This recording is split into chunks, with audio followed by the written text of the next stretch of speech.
होता क्या है, हमें लगता है यहाँ पर कि हमारा जी सिलेक्शन है, कोई मैथ स्पेशल बैच लेंगे हो जाएगा, घंटा नहीं होगा, कुछ नहीं होगा। मैं आपको बताता हूँ क्या होता है। आप जब अपने लाइफ के फेज नंबर 1 पे होते हैं, ठीक है, फेज नंबर 1 कौन सा फेज होता है, जब आप कोचिंग में होते हैं। तो जब आप कोचिंग ले रहे होते हैं, जब आप क्लास ले रहे होते हैं ना, उस समय मेरे भाई आपको यहाँ पर 8 से लेकर के 12 महीना लग जाता है। और क्या लग जाता है, तो खाली इसके अंदर में सिलेबस को पूरा करने में, इसके अंदर में यहाँ सिलेबस को पूरा करने में। इसमें मैंने यहाँ पर ये देखा है कि जैसे जो ऑफलाइन वाले बालक होते हैं, ठीक है, उनका सिलेबस ऑनलाइन वालों के मुकाबले बहुत लेट कंप्लीट होता है। क्यों लेट कंप्लीट होता है, क्योंकि एक तो ऑफलाइन में जाने में वक्त लगता है, आने में वक्त लगता है। तो जाने और आने का जो आधा और आधा घंटे का जो समय है, 1 घंटा, वो यहाँ पर पिट जाता है ऑनलाइन वालों के मुकाबले। क्योंकि ऑनलाइन वालों को कहीं जाना नहीं है, कहीं आना नहीं है, 2 मिनट में मोबाइल में चीजें स्टार्ट की और वहां पर जो है चीजें शुरू हुई। दूसरा ऑफलाइन में जो एक और वक्त जाता है वो ये जाता है कि कॉपी और पेन में नोट करने में। मास्टर साहब ने पढ़ाया बोर्ड पे, अब उसको कॉपी में बैठ के छाप रहे हैं। उसको छापने में फिर पहले तो 5 मिनट वो क्वेश्चन समझाते हैं, फिर 5 मिनट वो लिखने को देते हैं। बोलोगे आपको कैसे पता, हमने भी ऑफलाइन पढ़ाया है ना, तो हमें ये बात पता है। ऑनलाइन में अगर 1 घंटे में मैं 10 क्वेश्चन करा सकता हूँ, तो ऑफलाइन में 1 घंटे मेरे 7 ही क्वेश्चन होते थे, जिसके कारण ऑफलाइन का हमेशा सिलेबस डिले जाता है। और अगर वो टीचर डिले नहीं करना चाहता तो नंबर ऑफ क्वेश्चंस को वो कम कर देता है, ठीक है। तो यदि आप ऑफलाइन में पढ़ रहे हैं तो आपको थोड़ा समय ज्यादा लग जाता है, और अगर आप ऑनलाइन पढ़ रहे हैं तो आपका सिलेबस अमूमन, क्योंकि आपके कई विषय होते हैं ना, आपके मैथ भी है, रीजनिंग भी है, इंग्लिश भी है, जीएस भी है, और ये सारे सब्जेक्ट हैं, तो आपको यहाँ पर फेज 1 कोचिंग में इतना समय लगता है। जिस बच्चे ने कोचिंग सही से की होती है, तो उसके बाद में जो उसका फेज नंबर 2 आता है, वो मेरे भाई यहाँ पर क्या होता है, फेज नंबर 2 होता है मेरे भाई सेल्फ स्टडी का, ठीक है। आप यहाँ पर जितना बेस्ट करते हो, मैं आपको बता रहा हूँ मालिक, जितनी बढ़िया तैयारी आपकी यहाँ होती है, यहाँ का समय उतना कम लगता है।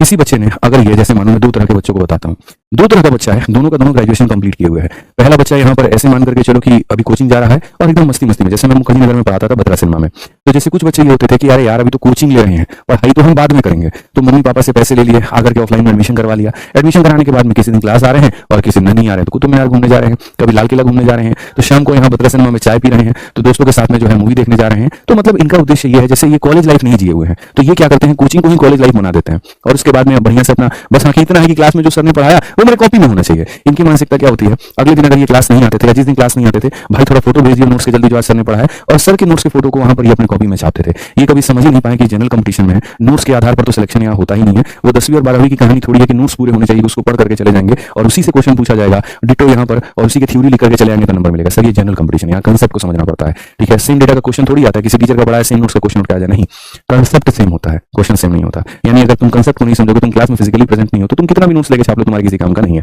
ठीक है। तो यानी आपको उस क्लास में प्रेजेंट होना पड़ेगा, लेकिन अभी ये नहीं समझते, तो अभी तैयारी की इनिशियल पड़ाव में है, अब इनके लिए नई तैयारी है। तो ये यहाँ पर क्या करते हैं, इसको थोड़ा ढीला लेते हैं, इसको ढीला लेते हैं। तो इस केस में जो यहाँ पढ़ाई को ढीला लेता है, उसको सेल्फ स्टडी में ना करते करते गारंटी कहता हूँ 1 साल लगेगा ही लगेगा डिसेंट स्कोर तक पहुंचने में।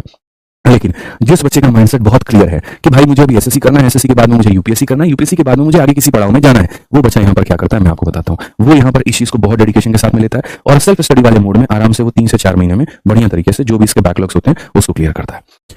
जब आपके यहाँ पर 2 फेज निकल जाते हैं, फिर उसके बाद में तीसरा फेज आपके अपनी पढ़ाई का आता है, और इसको हम लोग कहते हैं फेज नंबर 3। और ये फेज नंबर 3 मेरे दोस्त होता है रिवीजन का। यहाँ पर ये होता है सेल्फ स्टडी और रिवीजन में क्या फर्क है। सेल्फ स्टडी का मतलब यहाँ पर ये होता है कि आप यहाँ पर जो जो टॉपिक आपके बाकी हैं उन अधूरी चीजों को आप यहाँ पर पूरा करते हैं। जैसे मान लीजिए कि पढ़ाते वक्त में मैंने पूरे गणित के 28-30 चैप्टर पढ़ा दिए, इसमें मान लीजिए ज्योमेट्री मैंने पढ़ाया और किसी कारण आप ज्योमेट्री नहीं पढ़ पाए, या हो सकता था कि उस समय आपकी कोई परीक्षा आ गई हो, कॉलेज का पेपर हो गया हो, कुछ हो गया हो, तो सेल्फ स्टडी मोड में आप उसको बैकलॉग को अपने क्लियर करते हो, ठीक है। अब जब यहाँ से पूरा पूरा सिलेबस आपका खत्म हो जाता है, तब उसके बाद में आप आते हो रिवीजन में। इन जो मैं अभी आपको बता रहा हूँ ना, इसके अंदर में कई आपके सवाल छुपे हैं, तो आराम से भी पूरी वीडियो को देख करके तब उसके बाद में जाना। अचानक से मेरे मन में है कि मैं डिस्कस कर लूं, तो मैं कर रहा हूं, हालांकि बहुत कम ऐसी चर्चाएं करता हूं, तो मुझे लगता है कि पढ़ाना सही है, लेकिन हाँ ये भी बहुत जरूरी चीज है, इसके ऊपर भी बात करनी बहुत जरूरी है। अब जो तीसरा फेज आता है ना, वो होता है रिवीजन का। और रिवीजन भी सेम काम मैं बता रहा हूं आपको, रिवीजन डिपेंड करता है इन दोनों के ऊपर में। जिस बच्चे ने बहुत यहाँ पर अच्छी कोचिंग ली है, बहुत अच्छी तरीके से कोचिंग लेते वक्त में, बैच लेकर के पढ़ते वक्त में ध्यान से पढ़ा, तो वो जब मॉक देगा तो उसके मॉक की स्टार्टिंग होगी 90+ के मार्क्स से। जिसने थोड़ी कम पढ़ाई की उसके होंगे मेरे भाई यहाँ पर 80+ से, और जिसने बिल्कुल खत्म कहानी करी है तो उसके मॉक में शुरू में 200 के पेपर में इतने नंबर आएंगे, 90 इतना या फिर इतना यहाँ पे। अब जैसे मानो यहाँ पर ये जैसे बच्चा है जिसने अच्छी कोचिंग शुरू की, उसके 90 से इनिशियल स्टार्टिंग होंगे, और यहाँ पर 5 या 10 मार्क्स के बाद में इसके 110+ का स्कोर आना शुरू हो जाएगा। इसके भी उसी तरह से बढ़ जाएंगे, 100+ आने शुरू हो जाएंगे, और ये भी बंदा 70 आने लगेगा। लेकिन इसके बाद जब मार्क्स आता है बढ़ाने को लेकर के कि अब मार्क्स कैसे बढ़ेंगे, ठीक है। जिसकी कोचिंग बहुत अच्छी हो गई है उसको कुछ नहीं करना है, उसको खाली अपना रिवीजन करना है, प्रैक्टिस करनी है, रिवीजन करना है, प्रैक्टिस करनी है। रिवीजन किताबों से अपने नोट से कर लेना है और प्रैक्टिस अपनी पीवाईक्यू की किताबों से कर लेनी है।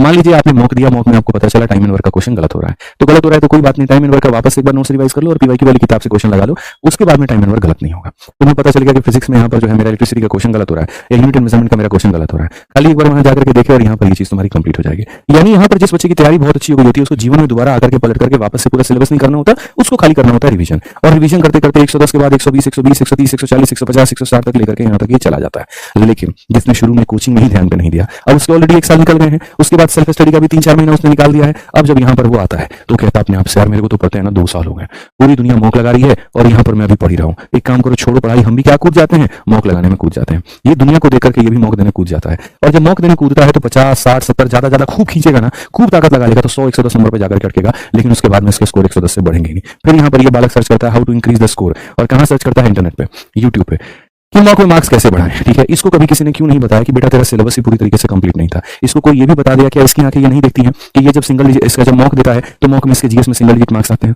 तो पूरा कहने का मेरे भाई तात्पर्य था वो ये था कि अगर आप यहाँ पर ये जो सक्सेस की ग्राफ है यहाँ पर जब देखते हो ना, फेज 1 से फेज 2 यहाँ पर ऐसे जाते हो, फिर फेज 3, फिर फेज 4, तो अगर आप यहाँ से बच्चों यहाँ जाना चाहते हो ना, तो याद रखना आपको ये चीज बहुत एकदम ऐसा बनाते चलो ना कि इसको एकदम कर लिया तो वापस नहीं आना, इस मुकाम पर पहुंच गए तो बेशक थोड़ा धीरे हो जाएंगे, एकदम से ऐसे नहीं जाएंगे, ऐसे जाएंगे, लेकिन नीचे आने की जरूरत नहीं पड़ेगी। जिस चीज को एक बार कर लिया, अगर एक बार सिलेबस कर लिया तो दोबारा फिर आकर के फिर पूरा सिलेबस नहीं करना, खाली रिवीजन करना है। एक बार पूरी किताब लगा ली तो किताब के 350 क्वेश्चन सिर्फ पहली बार लगाने, दूसरी बार उन 350 क्वेश्चन में जिन जिन क्वेश्चन को सर्कल किए हैं खाली उनको लगाएंगे, तीसरी बार उसके अंदर में भी जिन क्वेश्चन के सर्कल पर 2 स्टार है खाली उनको लगाएंगे, 1 स्टार वाले को भी नहीं लगाएंगे। इस तरह से जब तुम तैयारी करते जाओगे तुम्हारी सिलेक्शन सुनिश्चित है। हमने अपनी रणनीति के आधार पर 5-5, 6-6 नौकरियां एक बार में निकाली हैं। सोचिए कोई ऐसी परीक्षा नहीं है जो हमने नहीं निकाली। वनडे कॉम्पिटिटिव एग्जाम में CGL, CHSL, CPO, IB, NTPC, तमाम तरह की परीक्षाएं। आज भी मुझे सिर्फ 20 दिन, 25 दिन, 30 दिन मैक्स टू मैक्स अगर आप दे देंगे कि गुरुजी पढ़ाना छोड़ दीजिए, आप सेल्फ स्टडी कर लीजिए, हमारे जो वोकैबुलरी है, जो ग्रामर है, बाकी चीजें उसको रिवाइज करके देंगे, कल का कल मेरे भाई यहाँ बता दो, 30 दिन मतलब 20 दिन का भी तुम खाली हमको समय दे दो, और 20 दिन के बाद में बोल दो इस बार का सीजीएल का फॉर्म भर के नौकरी निकालना, 20 दिन में निकाल देंगे।